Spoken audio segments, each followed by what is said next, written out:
वडोदरा के अशानदारा इलाके में गलत दस्तावेज बनाकर घर खरीदने का मामला सामने आया था। इस मामले में 3 आरोपियों की अब तक गिरफ्तारी हुई है। दरअसल इस पूरे मामले की शिकायत स्थानीयों की ओर से कलेक्टर को की गई थी। सब रजिस्ट्रार ऑफिस से पुलिस को इसकी शिकायत मिली थी, जिसके बाद रावपुरा पुलिस ने 3 आरोपियों की गिरफ्तारी की। 3 में से एक आरोपी देश छोड़कर फरार होने की तैयारी में था, लेकिन लुकआउट नोटिस जारी कर पुलिस ने मुंबई से एक आरोपी और अन्य 2 आरोपियों की गिरफ्तारी की।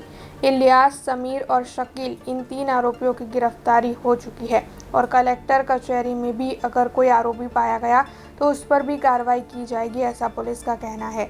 इस मामले में पत्रकार परिषद आयोजित कर डीसीपी जोन 2 के अभय सोनी ने ज्यादा जानकारी दी। नाश्ता પડતા હતા। આ અંગે અમે વિવિધ ટીમો બનાવી અને લુકઆઉટ નોટિસ અમે પણ જારી કરેલું હતું। આ લુકઆઉટ નોટિસ જ્યારે ઇમિગ્રેશન ડિપાર્ટમેન્ટને મળ્યું તો આ ઇલિયાસ શેખ સૌદી અરેબિયાના જેદાર શહેરમાં ભાગી જવાના હતા।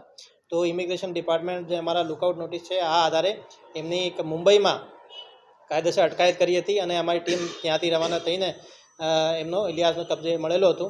ઇલિયાસને વધુ પૂછપરછ કરતાં એ જુનેદ અને શકીલ અને સમીરનું નામ ખોલેલું છે। આ અંગે અમે વધુ પુરાવા ભેગા કરતાં અત્યારે શકીલ, જુનેદની અટકાયત કરવામાં આવેલી છે અને સમીરની શોધખોળ ચાલુ છે। ગુનાહિત ઇતિહાસમાં કંઈ નથી।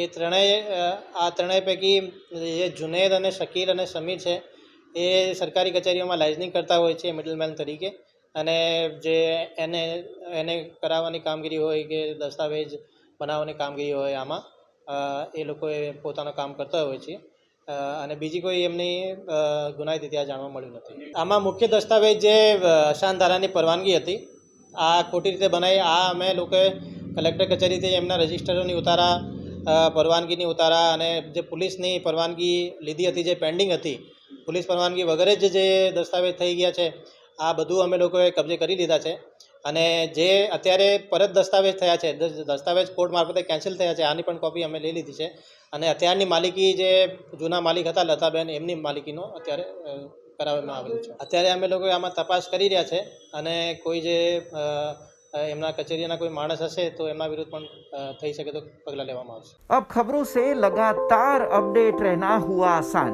बीआरजी न्यूज आपके मोबाइल स्क्रीन पर।